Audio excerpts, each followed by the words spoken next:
História da filosofia medieval. Descrição.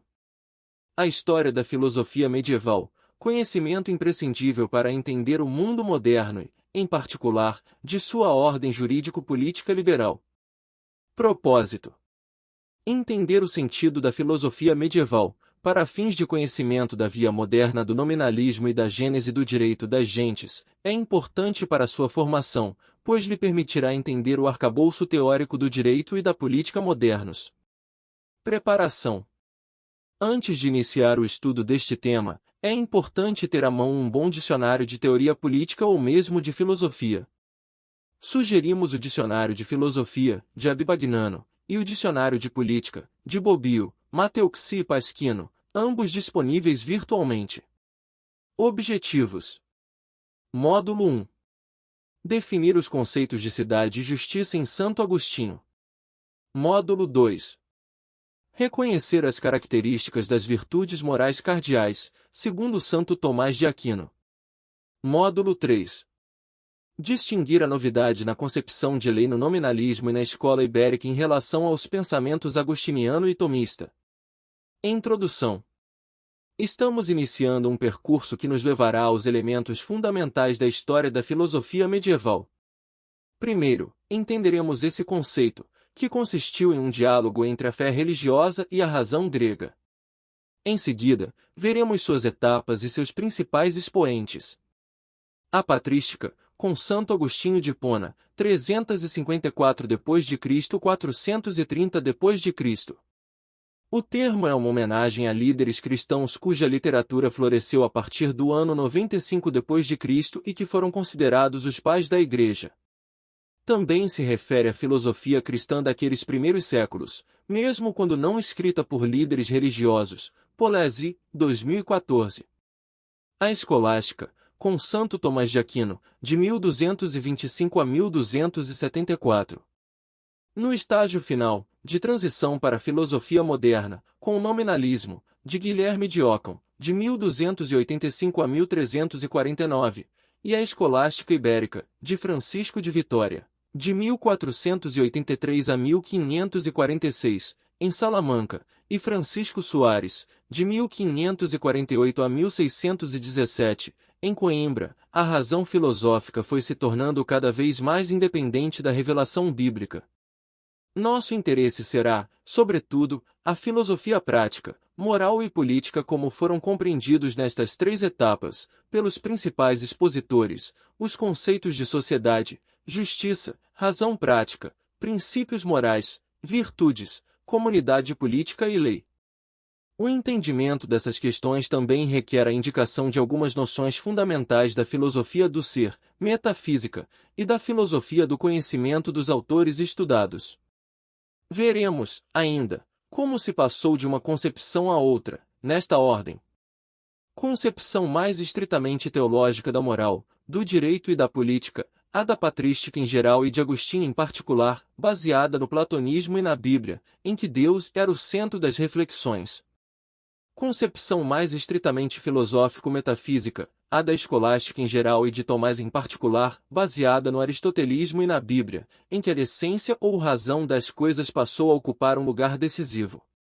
Concepção jurídico-científica, no sentido moderno, baseada na investigação da razão empírica, a parte da teologia e da metafísica das essências.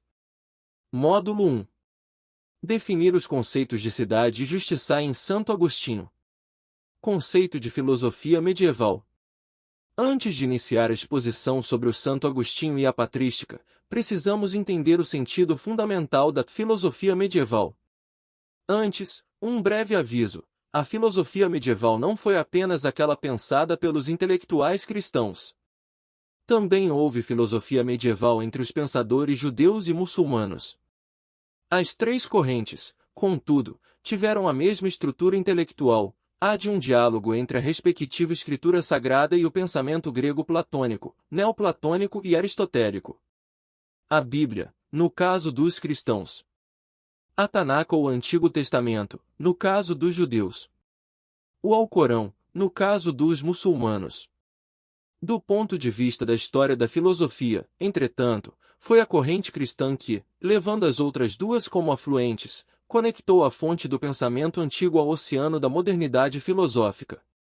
É nesse contexto que Gilson afirma: num primeiro sentido, ela designa todos os escritores eclesiásticos antigos, mortos na fé cristã e na comunhão da Igreja. Chama-se de literatura patrística o conjunto das obras cristãs que datam da idade dos padres da Igreja, mas nem todas têm como autores padres da Igreja. Gilson, 1995. O autor toma o cuidado de esclarecer que, além dos autores cristãos, outros não cristãos contribuíram com a fecundidade deste período. Entre os intelectuais cristãos, a filosofia nunca constituiu uma ciência ou investigação independente da teologia. Para os gregos, a filosofia significava, etimologicamente, o amor à sabedoria. Para os cristãos, a verdadeira filosofia era o Evangelho de Cristo, que, na fé cristã, é a própria sabedoria em pessoa. Assim, para os teólogos católicos, a filosofia era um instrumental capaz de auxiliar a razão iluminada pela fé a conceituar os mistérios revelados. Gilson, 2020, importante filósofo contemporâneo e historiador da filosofia medieval, perguntou-se se havia sentido em falar de uma filosofia cristã. Ele considerou que é possível abstrair do todo da investigação teológica um conjunto de reflexões filosóficas originais em relação àquelas de origem grega. Tais reflexões nasceram a partir de temas que, embora estejam presentes na Bíblia, não constituem exatamente mistérios de fé, mas realidades do mundo e do homem que a perspectiva da fé ajudou a vislumbrar melhor do que a razão grega havia feito. São exemplos desses temas: 1. O fato de o mundo ter um início, o que deixou sua marca na própria ciência moderna. 2. A valorização do mundo visível, da matéria e do corpo, uma vez que estes foram criados por Deus. 3. A supervalorização do ser humano, pois é revelado como pessoa, imagem de Deus, dotado de alma espiritual e chamado a uma vocação transcendente. 4. A valorização da mulher, da infância, dos que sofrem, dos que padecem de escravidão. Por que também são pessoas pelas quais Cristo morreu. 5. A valorização do tempo e da história, visto que nela Deus intervém. 6. O incremento da noção de memória, posto que Deus está presente em seu fundo. 7. O incremento da investigação sobre o problema do mal, auxiliada pela noção bíblica de uma criação essencialmente boa e do pecado. 8. O incremento das noções de lei e de consciência. A voz de Deus manifesta-se à consciência e aí dita seus juízos, audíveis ao homem reto. A luz da revelação bíblica suplementa a razão grega também no que diz respeito à razão puramente. Nós, modernos, vivemos desses incrementos, e não do âmbito dos problemas e conteúdos gregos, porém agora desconectados da teologia e reduzidos ao horizonte da imanência. Dito isso, passemos à patrística e a Santo Agostinho. Contexto histórico e breve biografia. Por patrística, entende-se o período do pensamento teológico e filosófico dos padres da Igreja, século II a VIII.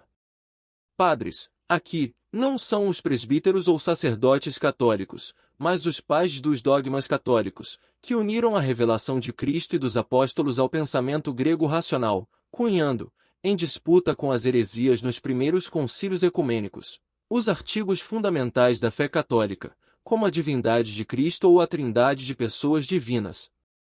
Tais crenças só vieram a ser dogmatizadas por ocasião do fim das perseguições, dos questionamentos dos hereges e da oportunidade da filosofia grega. Dentre os padres, sobressai no Ocidente a figura de Santo Agostinho. Quando ele nasceu em Tagaste, norte da África, na atual Argélia, o cristianismo já tinha liberdade de culto, desde 325, sob o imperador Constantino. Sua mãe, Mônica, que seria canonizada como santa católica, embora muito devota, seguindo um costume de então, não batizou seu filho quando bebê, e ele não cresceu como católico praticante. Intelectualmente inquieto, Agostinho interessou-se por filosofia a partir da obra Perdida Hortêncio, de Cícero, e estudou literatura latina, tendo sido professor de gramática e retórica. Viveu durante anos uma relação de concubinato com uma mulher que lhe deu um filho, Adeodato.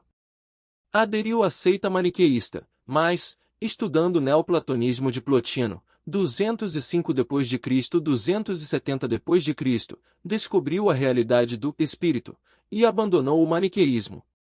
Em Milão, escutava com interesse estético os sermões do bispo Ambrósio, 340 d.C. 397 d.C., e começou a interessar-se pelos temas cristãos e a experimentar uma grande alegria espiritual ao ouvir seus cânticos. O canto ambrosiano é semelhante ao mais conhecido canto gregoriano.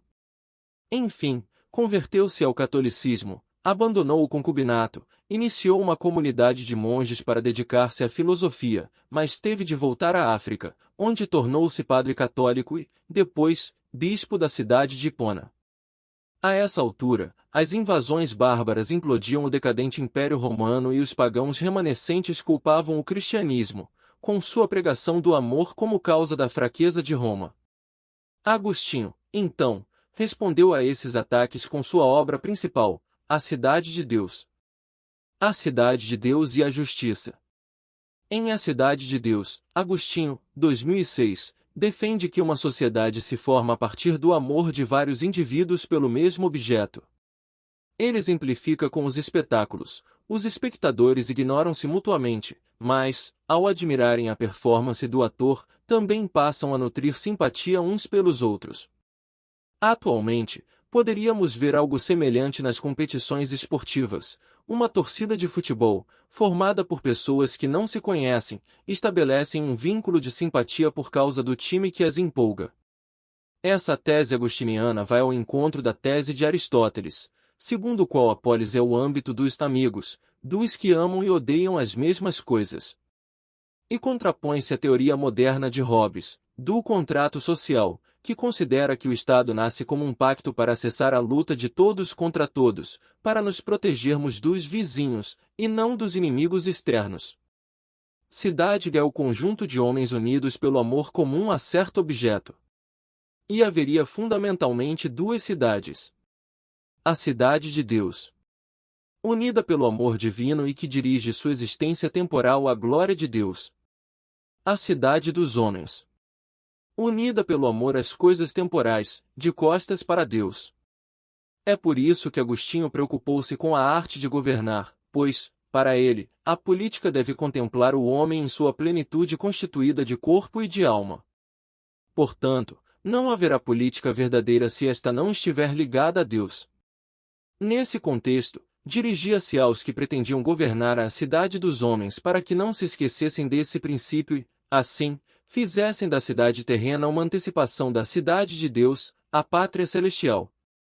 Se os que governam não pensarem na política como uma arte e que esta não pode ser pensada sem a presença de Deus, não haverá concórdia na cidade terrena. Assim, as virtudes não serão praticadas e os vícios reinarão. Em suas palavras: escolhe desde já o teu caminho, a fim de poderes ter glória verdadeira, não em ti, mas em Deus. Nós te convidamos, nós te exortamos a vir a esta pátria, para que constes no número de seus cidadãos, cujo asilo é, de certo modo, a verdadeira remissão dos pecados. Não prestes ouvido aos que degeneram de ti. É que nos tempos não buscam o repouso da vida, mas a segurança do vício. Volte-te, agora, para a pátria celeste. Por ela trabalharás pouco e nela terás eterno e verdadeiro reino. Não encontrarás o fogo de veste nem a pedra do Capitólio, mas Deus, uno e verdadeiro, que não te porá limites ao poder nem duração a império. Nela, a vitória é a verdade, a honra é a santidade, a paz é a felicidade, e a vida é a eternidade. Evita, por conseguinte, comunhão com os demônios, se queres chegar à cidade bem-aventurada. Agostinho, 2006. Embora a Igreja Católica seja a realidade que encaminha a vida dos homens à cidade de Deus definitiva, a divisão entre esta e a cidade dos homens não corresponde exatamente à divisão entre igreja e mundo, porque há quem esteja na igreja com o corpo, mas com o coração no mundo, e há quem esteja no mundo, mas ingressará na igreja e na cidade divina. O conjunto dos homens que vivem em uma cidade é chamado de povo por Agostinho. Há um fim comum a toda a sociedade, seja qual for, e este fim é, segundo Agostinho, a paz. A paz que as sociedades desejam é pura tranquilidade de fato, mas a paz verdadeira é a que satisfaz plenamente as vontades de todos tão bem que, ao ser obtida, nada mais se deseja. Afinal, uma coisa não é a aventura da cidade e outra a do homem, pois toda cidade não passa de homens que vivem unidos. Agostinho, 2006. A condição fundamental para que a paz seja permanente é a ordem.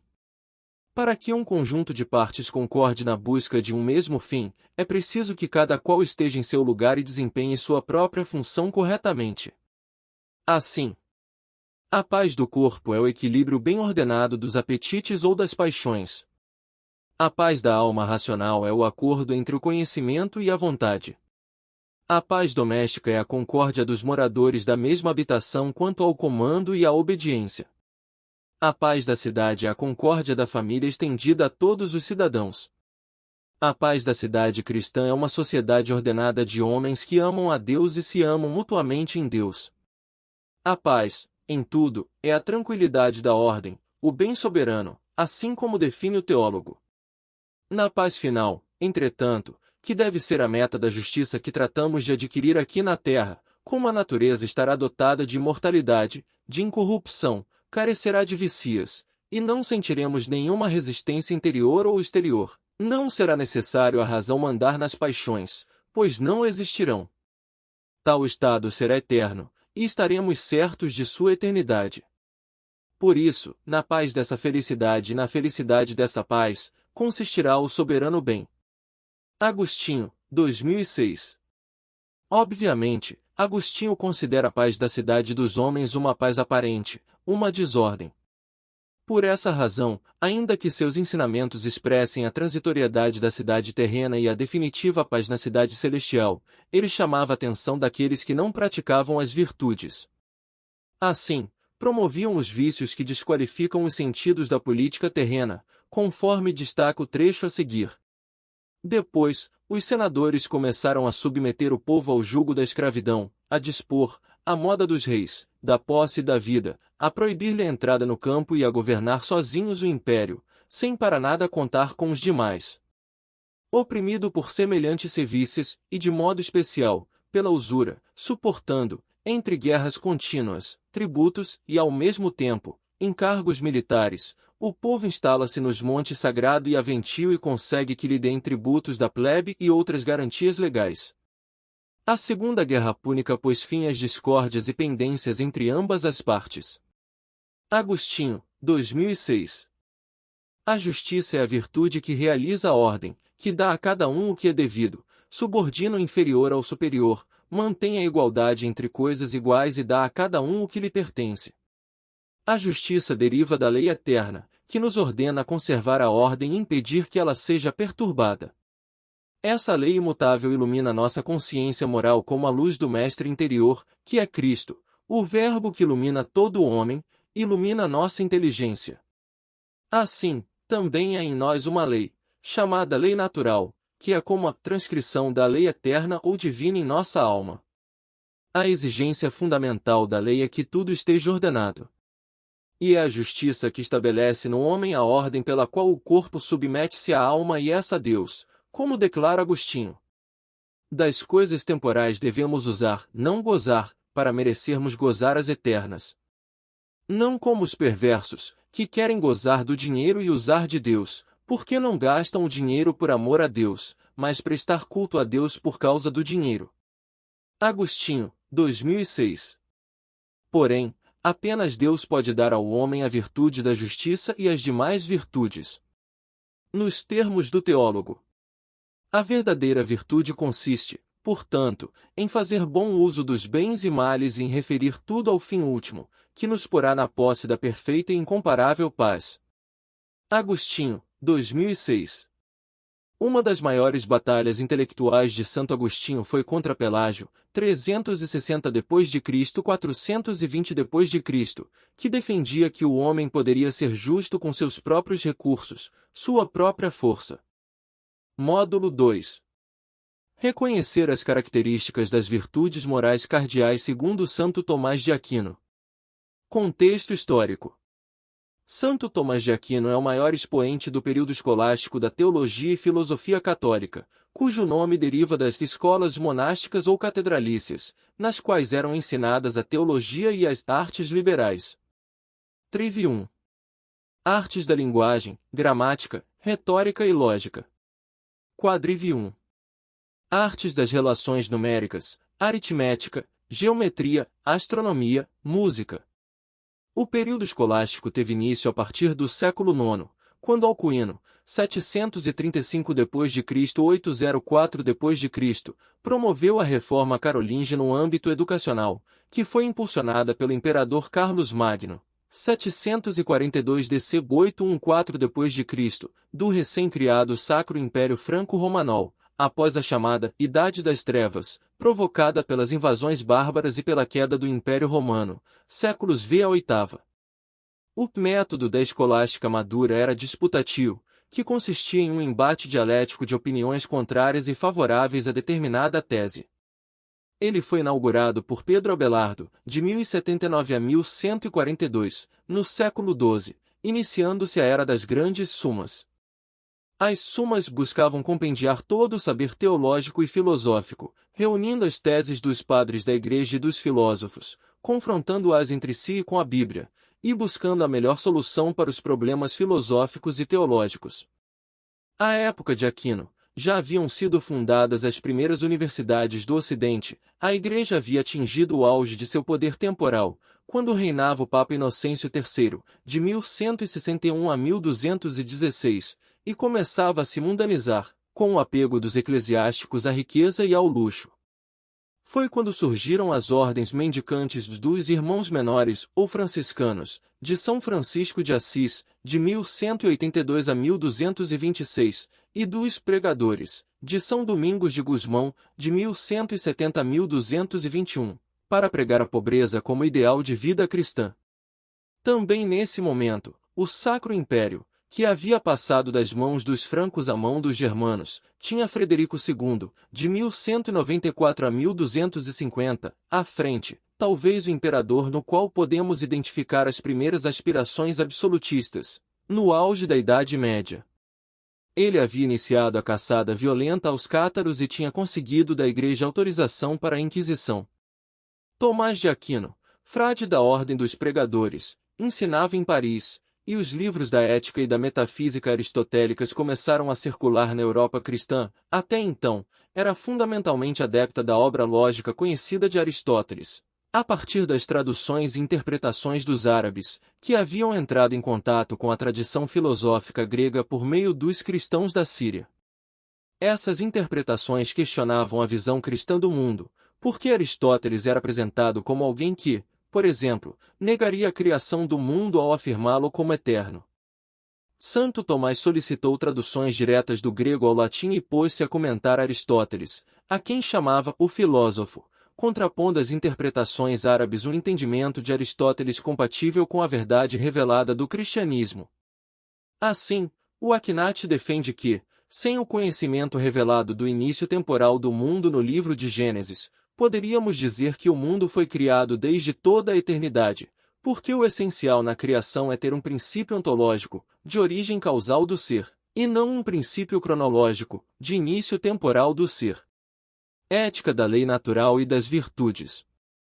Assim como para Agostinho, para Aquino, 2011, a lei eterna de Deus é participar da mente humana como lei natural, e o papel de tal lei, como de todas, é orientar o homem à sua finalidade e felicidade, que é Deus. Como conteúdo, essa lei é um hábito, que Tomás também chama de síndérese, dos princípios da vida moral. Vejamos o primeiro desses princípios: o bem é o que todos desejam. Dele deriva o primeiro preceito da lei natural: o bem deve ser feito, e o mal, evitado. A razão prática apreende como bem as coisas para as quais o homem tem uma inclinação natural: seguir vivendo, propagar a espécie e educar os filhos, buscar a verdade e viver em sociedade.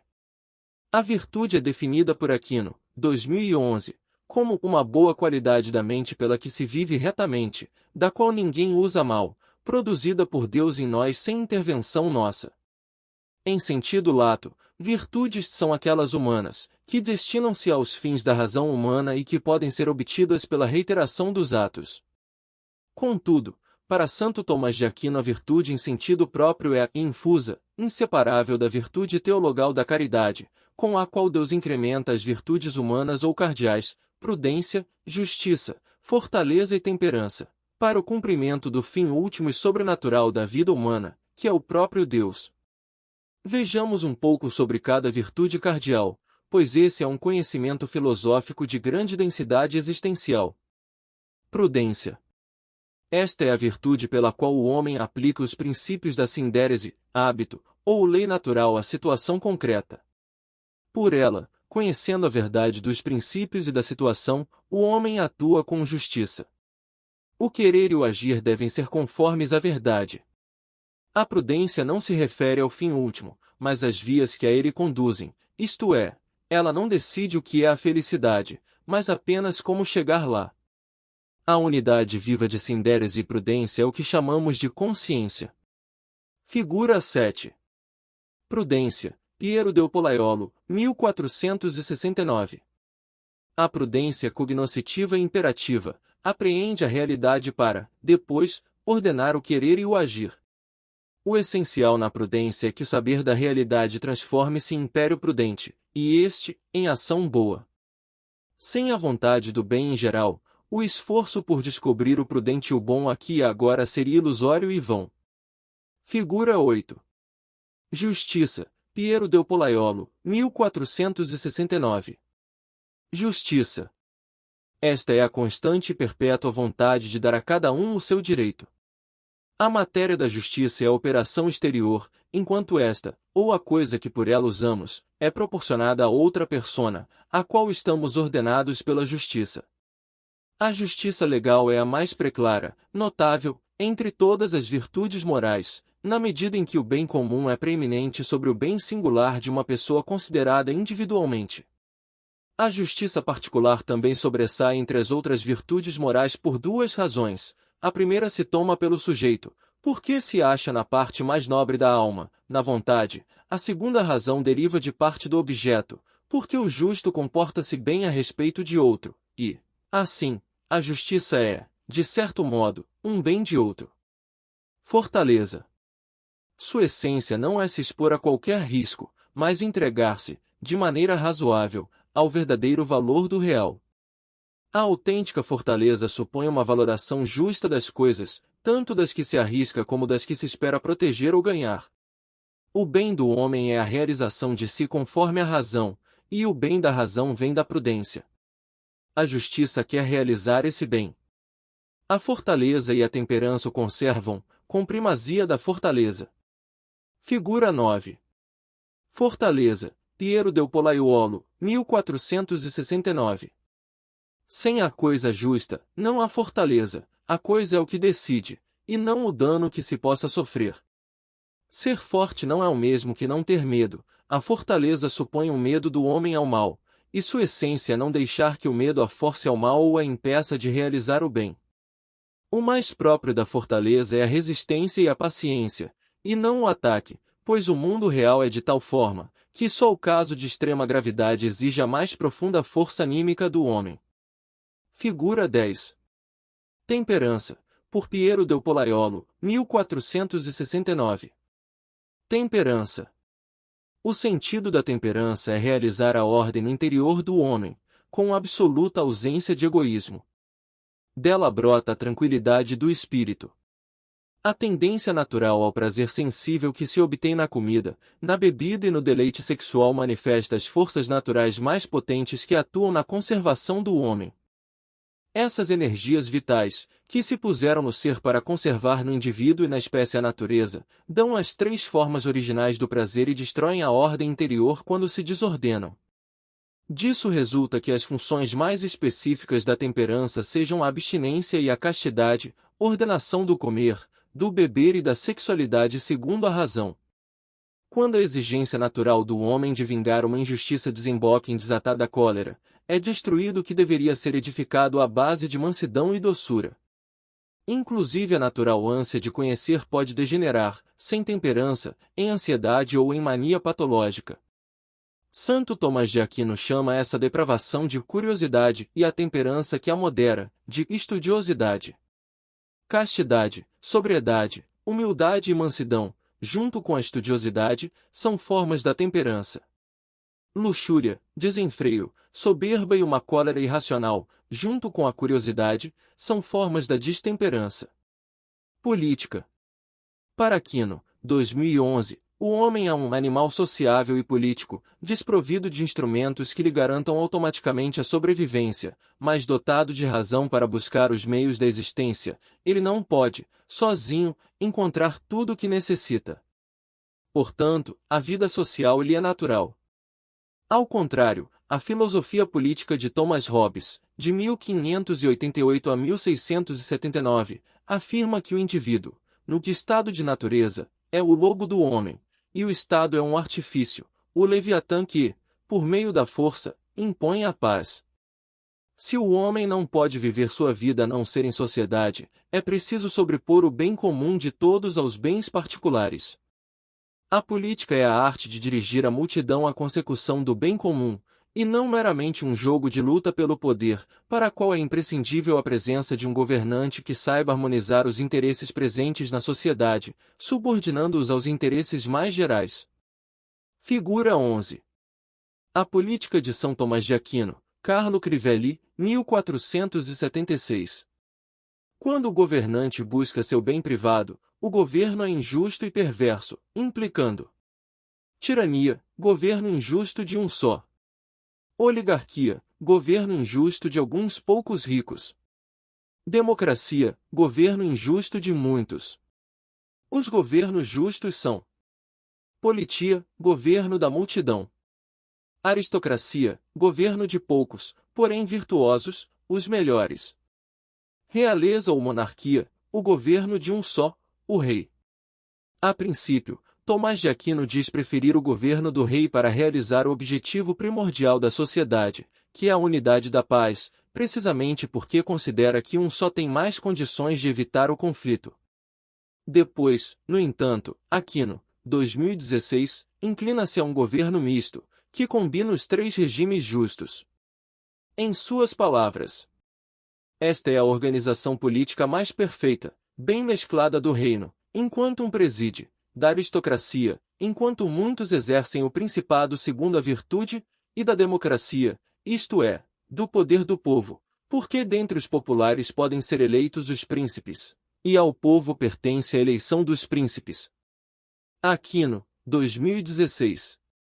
O fundamental no governo é a orientação da sociedade ao bem comum. O governante não pode deliberar sobre este bem comum, mas tão somente sobre os meios para alcançá-lo.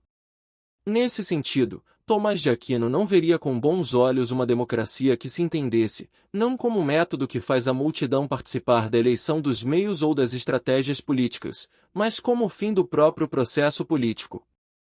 É como se a noção do bem comum pudesse ser constantemente refeita por novas demandas. Figura 12. Nero contempla o grande incêndio de Roma, Carl Theodor von Piloty, 1861. Entre os regimes injustos, a democracia é o mais aceitável, porque os muitos governantes se atrapalham, o que minimiza os estragos do regime. O pior é a tirania, pois busca-se somente o bem de um. Os tiranos esmeram-se para que seus súditos não sejam virtuosos ou magnânimos, perdendo, assim, a capacidade de reagir a seu regime. Eles semeiam discórdias entre os súditos para que não haja entendimento entre eles, e, assim, sua tirania possa se exercer mais facilmente. Tomás de Aquino reconhece à sociedade o direito de destituir o governante instituído ou de lhe refrear o poder, caso abuse tiranicamente dele. Ao tirano, cujo governo só se sustenta pelo temor, Deus não permite que reine por muito tempo. Para compreender este princípio da rebelião, destacamos os dois princípios estabelecidos no Tratado da Lei. O primeiro, de que uma lei humana é injusta, contradiz-se a lei natural, Aquino, 2016. O segundo afirma que a autoridade política pertence ao povo, ou a seus representantes. Vejamos. Ora, Ordenar algo para o bem comum compete a toda a multidão ou alguém a quem cabe gerir, fazendo as vezes de toda a multidão. Portanto, estabelecer a lei pertence a toda a multidão ou à pessoa pública a qual compete cuidar de toda a multidão. Aquino, 2016. Esse segundo princípio não implica menosprezo da ideia bíblica de que todo o poder vem de Deus, precisamente porque a lei natural é uma participação na lei eterna, e a autoridade humana é uma participação no domínio de Deus sobre os homens. A política não significa uma ordem humana independente da ordem cósmica, mas inserida nela. Com isso, podemos entender melhor a relação entre a vida política e o sentido religioso da vida humana segundo Santo Tomás de Aquino. O fim da sociedade humana é a vida virtuosa, mas o fim último do homem é a fruição divina. Assim, o fim último da multidão também é chegar à fruição divina. Disso resulta que os governantes humanos devem estar sujeitos à Igreja, que realiza a obra de Cristo de conduzir os homens à bem-aventurança eterna. Trata-se não de confusão entre Estado e Igreja, teocracia, mas de uma distinção sem separação, com uma subordinação do Estado, não nos assuntos eminentemente políticos, e sim naquilo que toca à salvação dos homens. É nesse contexto que Santo Tomás de Aquino apresenta as 3 condições exigidas para uma boa vida da multidão. A unidade da paz. O procedimento virtuoso dos cidadãos, isto é, a ação em conformidade com o bem moral que se expressa na lei natural. A abundância do necessário para o viver bem. Módulo 3. Distinguir a novidade na concepção de lei no nominalismo e na escola ibérica em relação aos pensamentos agostiniano e tomista. Guilherme de Ockham. Com sua filosofia nominalista, Guilherme, ou William, de Ockham iniciou o processo fideísta e racionalista que caracteriza a modernidade, com suas separações entre fé e razão, graça e natureza, igreja e Estado, as quais quebram a harmonia buscada por Agostinho e Tomás de Aquino.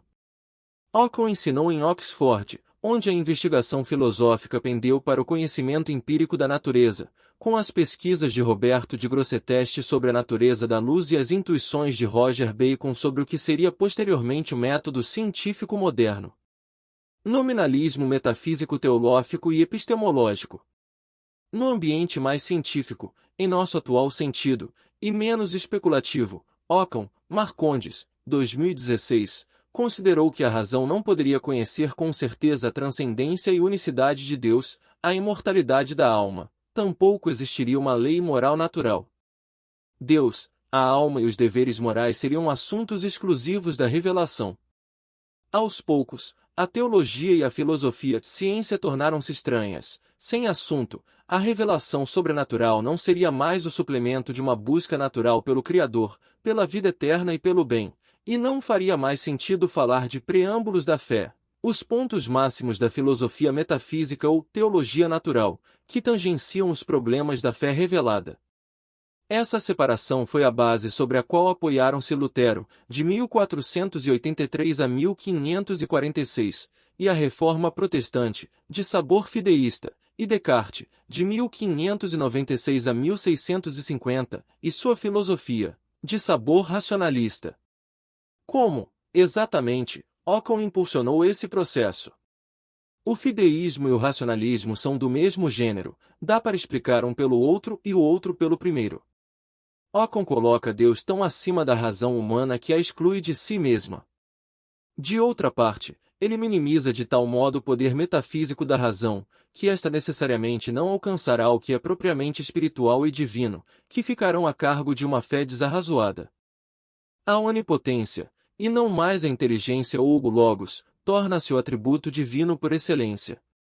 Além disso, Deus é colocado tão acima da criação, que poderíamos dizer que a teologia fideísta de Ockham termina gerando, por contraste, o deísmo racionalista que nega a providência e a revelação, agnosticismo prático.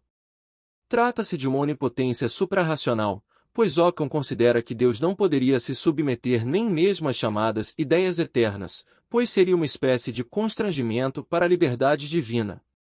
Exatamente pelo fato de que o mundo não foi feito segundo uma razão eterna ou segundo razões eternas, nele não existem essências, quididades, imutáveis e universais, mas apenas entes ou essências, coisas, singulares. Assim, o problema do conhecimento é conduzido à solução nominalista. Os conceitos serão meros nomes ou símbolos que agregarão realidades similares, pois o conceito universal seria tão somente uma apreensão confusa de uma realidade única. Por exemplo, homem é uma apreensão confusa de Sócrates. Esse encaminhamento do problema epistemológico abriu espaço para o desenvolvimento do conhecimento matematizante típico da ciência moderna. Nominalismo moral. No campo moral, desaparecendo o conceito de essência ou natureza universal, associado à criação segundo paradigmas eternos, também desapareceu o conceito de lei natural e surgiu uma liberdade de indiferença. O ato humano será moralmente bom ou mau na medida em que se conformar ou não à obrigação legal imposta por Deus, que poderia nos mandar odiá-lo, segundo Ockham. A vida moral é marcada pela obrigação, e não pela graça ou benevolência, que permite cumprir a lei. Assim, a moralidade foi separada do clássico e bíblico desejo de felicidade e, com o tempo, os 10 mandamentos, considerados arbitrários. Sem o suporte de uma fé vivida existencialmente, se não transformada em mera instalação social, em uma cultura cada vez mais secularizada, mundana, a moral cristã parecia um fardo. A verdade é que essas concepções já haviam sido preparadas pelo estado de coisas sociopolítico. A Inquisição inaugurou um procedimento intolerante com o espírito cristão e católico. A fé não era vista como graça, mas reduzida a elemento do bem comum temporal, podendo, assim, ser criminalizada pelo Estado, muito além daquelas heresias que poderiam ser consideradas verdadeiras sedições, crimes, que foi o caso específico do catarismo. Consequentemente, o Estado assumiu um papel religioso muito além da tradicional defesa da realidade física dos fiéis e da Igreja ou do apoio logístico à evangelização. Assim, preparou-se, com a cooperação imprudente da própria Igreja, a estatolatria moderna ou o ressurgir do espírito do Império Romano pagão, ou o Leviatã, que o equilíbrio medieval entre o poder espiritual da Igreja e o poder temporal do Sacro Império havia contido até então. Na nova moral nominalista, não existia mais um sentido, a busca do bem, que envolve toda a vida e todos os seus atos, mas atos individuais desconexos que poderiam ser perfeitamente realizados na direção contrária, se Deus mudasse de ideia. Nominalismo político. A obra Breviloquium, Marcondes, 2016, é a síntese da filosofia política de Ockham. O Breviloquium divide-se em 6 livros. No 5º livro discute-se a famosa passagem bíblica das 2 espadas, Lucas 22h38, afirmando que, em nenhuma parte da Escritura, está expresso este sentido místico em que se afirma que as 2 espadas devem ser entendidas como os 2 poderes, o temporal e o espiritual. No 6º livro analisa-se a Donatio Constantini, considerando-a provavelmente apócrifa. Segundo Ockham, só o povo romano poderia transferir para o Papa a autoridade juntamente com todas as suas competências. Alguém que fosse apenas um usuário delas, pessoa individual ou moral, não poderia transferi-las ou doá-las. O imperador não poderia transferir autoridade ao Papa, em todo ou em parte, de onde decorre a ilegitimidade da donatio. A seguir, Ockham indica as competências, em regime de uso, que poderiam, dentro desses pressupostos, ser conferidas ao Papa. Entre elas encontram-se todas as que se referem ao governo espiritual, no foro externo, mas não as competências em matéria estritamente temporal.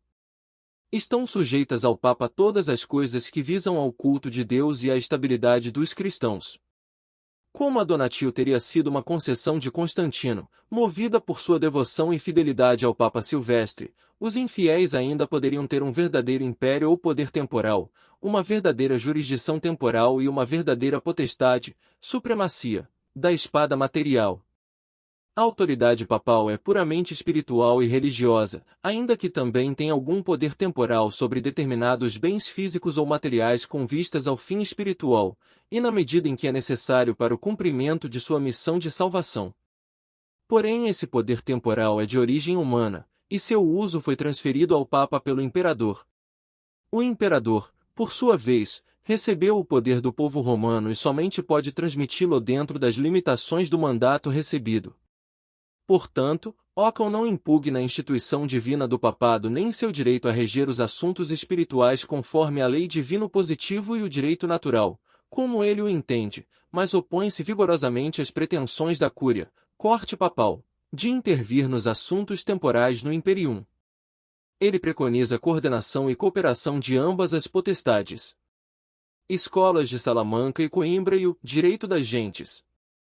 A Universidade de Salamanca foi fundada em 1243 por Fernando III, o Santo, de 1201 a 1252, rei de Leão e Castela. Foi uma das 4 grandes universidades da cristandade medieval, junto com Paris, Bolonha e Oxford. A Universidade de Coimbra, fundada em 1290, também merece destaque por manter-se como uma das instituições mais antigas do mundo, que, desde sua origem, ofereceu os cursos de artes, direito canônico, direito civil e medicina. Foi nessas universidades que nossos personagens se destacaram. Francisco de Vitória.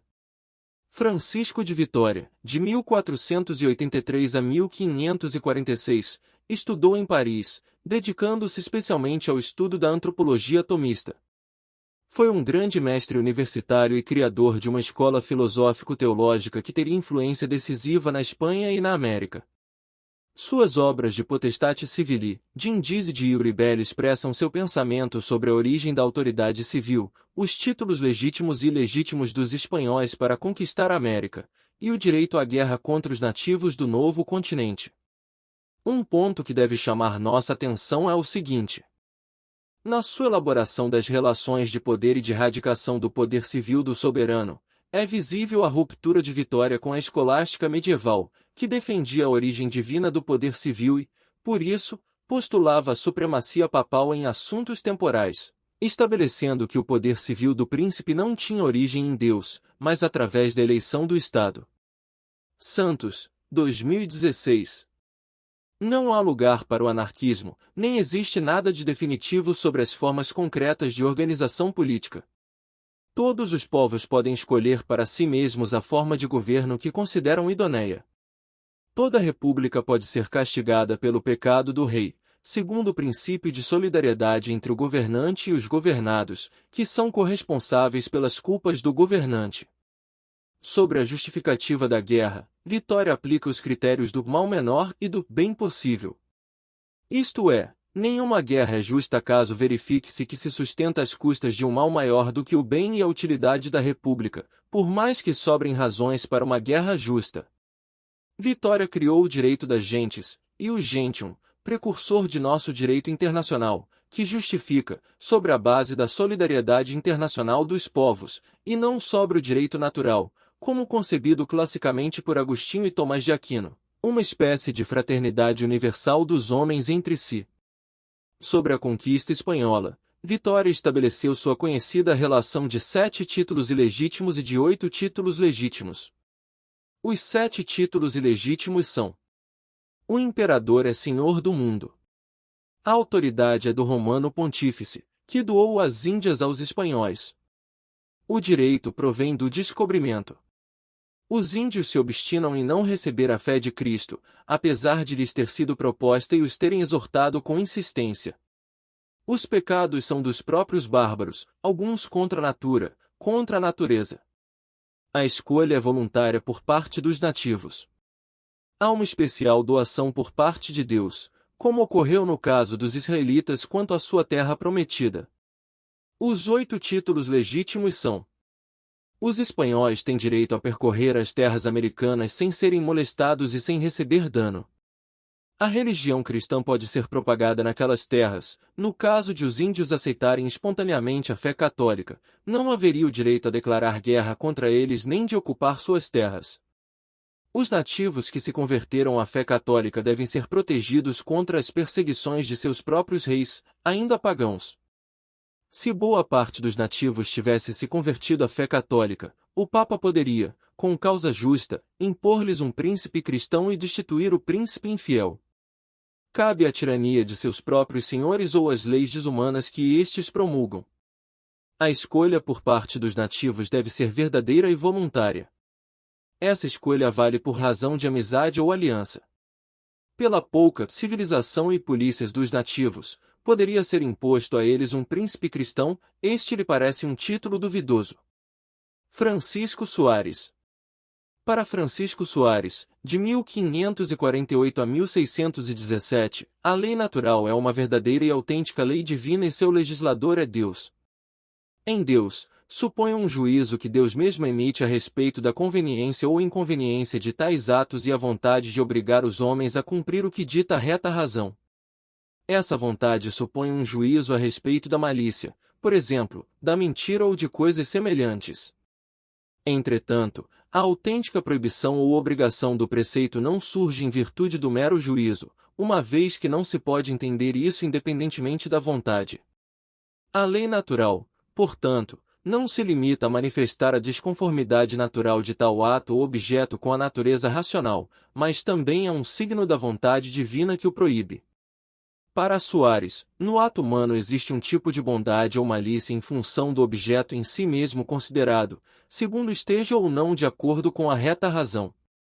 E o ato humano recebe, de modo especial, o nome de pecado ou culpa para com Deus por razão da transgressão de uma verdadeira lei dada pelo próprio. Soares interpreta essa específica malícia como a prevaricação de que fala São Paulo, onde não há lei, tampouco a prevaricação transgressão. O ato humano contrário à natureza racional não teria esse caráter de transgressão ou prevaricação. Aqui, observamos a mentalidade moderna de Soares, uma sutil transposição da questão da verdade divina da lei natural, como reflexo da lei eterna, para a vontade divina de impô-la como lei natural. E a interpretação da passagem de São Paulo é forçada, onde não há lei, na mente do apóstolo, é onde a fé e a graça do amor, isto é, onde a lei já está sendo cumprida e, portanto, não pode haver transgressão. Soares distingue o direito das gentes do direito natural ao afirmar o seguinte: diga-se assim do direito das gentes, de modo único, é direito que todos os povos e as coletividades devem aplicar entre si, de outro modo, que é direito que as cidades e reinos observam em seus âmbitos internos, que em razão de similitude e conveniência se chama de direito das gentes. Cozella, 2012. Assim, o direito das gentes não manda nada que seja por si mesmo necessário para a retidão ou a conduta, nem proíbe nada que seja essencial e intrinsecamente mal. Tudo isso pertence ao direito natural. O direito das gentes não forma parte do direito natural, tampouco distingue-se dele por ser um direito específico dos homens. O direito das gentes é simplesmente humano e positivo, e seus preceitos diferenciam-se dos preceitos do direito civil pelo fato de não estarem formados por leis escritas e sim por costumes, não deste ou daquele Estado, mas de todas ou quase todas as nações. Afinal, o direito humano é de duas classes, escrito e não escrito. O direito não escrito está formado por costumes, e, se foi estabelecido pelos costumes de um só povo e a ele só obriga, segue sendo direito civil. Se, pelo contrário, foi estabelecido pelos costumes de todos os povos e se a todos obriga, esse é o direito das gentes propriamente dito, segundo Soares. Com isso, o direito internacional identifica-se com os costumes universais positivos e compreende apenas o mínimo comum de práticas extremamente indispensáveis para a manutenção de uma comunidade internacional pacificada. Estamos, aqui, longe da necessidade moral, de uma adequação universal aos costumes ideais e conformes com a lei natural, que uma sociedade objetivamente mais justa poderia ter alcançado e desejaria difundir, sem violência.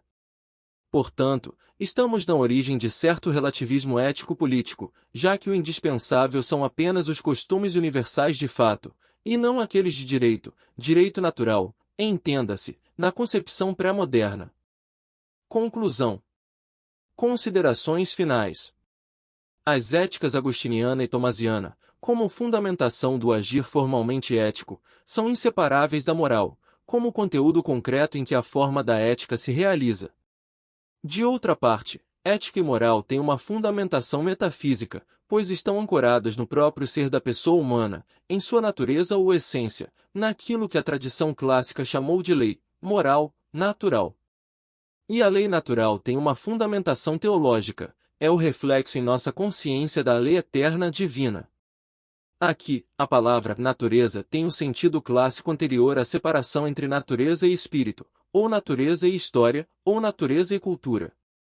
A lei natural nos dois maiores clássicos da filosofia medieval não deve ser entendida como alguma espécie de dado espontâneo ou meramente biológico, mas como a leitura ou interpretação que a razão humana faz das inclinações naturais e a consequente promulgação dos deveres, direitos daí decorrentes. Também, ou principalmente, a razão constitui a natureza da pessoa humana. Para Agostinho e Tomás de Aquino, a reflexão e a prática política e jurídica são inseparáveis da ética e da religião, o exercício do governo, as relações sociais, as leis e o bem comum devem estar em harmonia com o que é considerado bom e justo para o indivíduo, segundo a lei natural radicada na lei divina.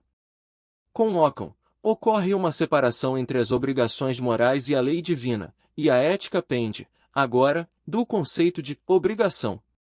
Francisco de Vitória inauguraria a investigação do direito das gentes, buscando ajuizar a conquista americana pelos espanhóis, a partir da ideia de uma solidariedade internacional.